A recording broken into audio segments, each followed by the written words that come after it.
Hi Sarah, this is my History of Math resource kit. Cover page.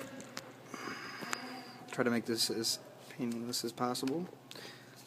The first topic is going to be currencies in math. I'm going to use a modified version of the activity we did involving conversions.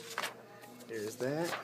Then here's one of my resources. It is going to be just about the different types of currency that have been used in history.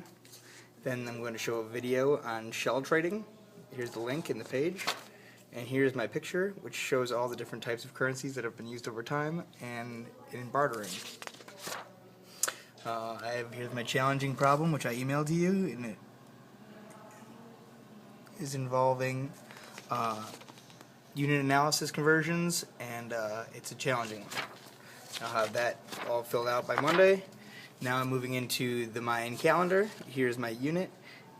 It's all about converting your birthday to the Mayan calendar. I'll have that ready and completed by Monday. Here's a resource explaining how the Mayan calendar works. Here's a resource explaining why they thought the Mayan calendar said it was going to be the end of the world. Here's my picture. I'm also going to have a video resource in there. Here's my challenging problems question.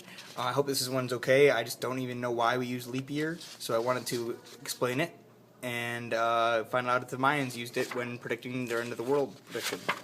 My next unit is Pythagoras, and there's a whole awesome unit I found on for kids on arguing if Pythagoras invented it.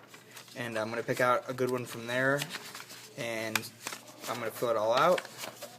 It's a big unit right there, though. Here's an example of the activity we did in class. Here's an awesome resource that is just very straightforward and explains why it's useful and why we need it. Here's an awesome video on the history of Pythagoras and his travels to learn about mathematics. You might want to use that one. Here's just my printout picture. It just explains the Pythagorean theorem really well.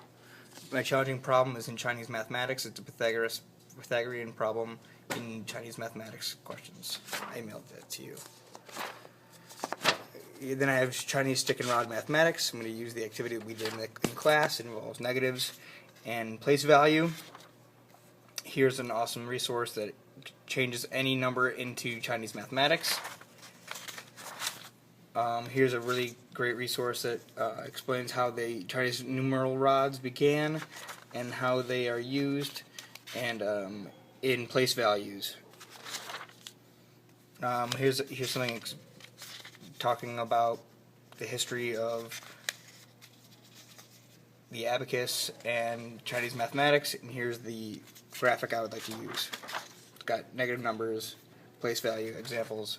Here's my challenging problem with the division, stick and rod division. My last unit is on finger counting with Chisenbach mathematics. I'm going to have them do the activity we did in class. Here's a resource explaining how to do multiply by 9 and multiply by 6 and 10. Here's a video explaining exactly how to count in Chisenbach mathematics. Here's my graphic, which is going to show how to count to 100 on one hand. And here's a graphic about multiplying by 9s, which doesn't really have to do with Chisenbach mathematics as much as it has to do with hand counting. I hope that helped. I'm sorry I had to do this by video, and once again, I'm sorry about yesterday. Hope you have good comments.